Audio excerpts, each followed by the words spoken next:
মৃত্যুর মতো এত স্নিগ্ধ, এত সুন্দর, গভীর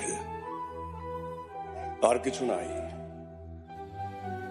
কারণ মৃত্যু অনিবার্য। তুমি একবার যখন জন্মেছ তখন তোমাকে মরতেই হবে। আর এই কথাটা যদি তোমার মাথায় থাকে তাহলে তুমি কখনো পাপ করতে পারবে না। যা অনিবার্য তাকে ভালোবাসাই শ্রেয়।